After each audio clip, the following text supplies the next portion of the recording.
Market रो मिलुथिबा पनीर शुद्ध ना अशुद्ध। साधारणतः जदि शुद्ध पनीर आम देखा शुद्ध पनीर रे मेन कंटेंट थाए कौन ना प्रोटीन फैट आउ वाटर तीन टा जिनस थाए प्रोटीन फैट आउ वाटर।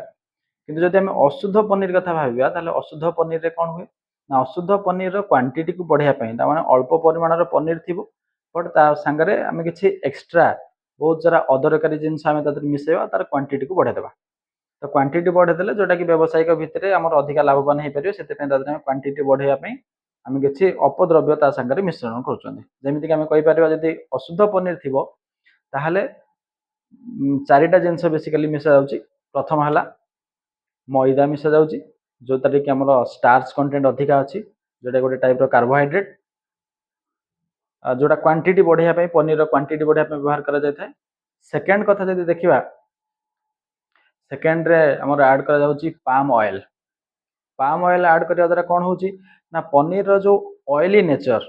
से ऑयली नेचरटा आसी पारियो जदि हमें पाम ऑयल को ऐड करवा। तृतीय कथा तृतीय रे हम ऐड करा होची कोन ना डिटर्जेंट सॉल्यूशन जो हमर सब ड्रेस मटेरियल सफा करिया पे हमें जो आणुचंती डिटर्जेंट पाउडर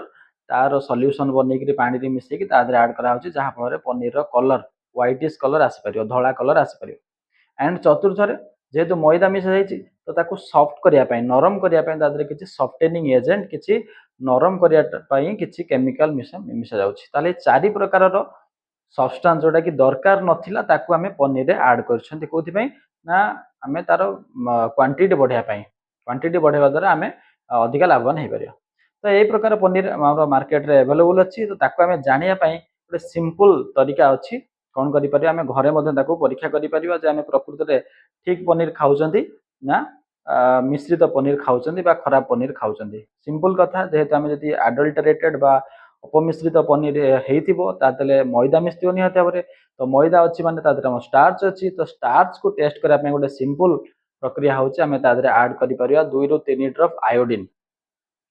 आयोडीन आम 2 ରୁ 3 ड्रॉप जब ऐड करवा जब तार कलरटा जब तार स्टार्च थी मैदा मिसाई कलर सांगे सांगे ब्लू रु ब्लैक कलर हो ब्लू ब्लैक कलर हो जोटा आम जापर यहाँ हूँ अपमिश्रित पनीर। शेष में गोटे कथा कहबी जदि आम टेस्ट कर आयोडीन को लेकर आयोडीन टेस्ट कर सारापर सब पनीर को आम खाइबा ना आयोडीन मिसी पनीर को आम खाइबा। ओके धन्यवाद।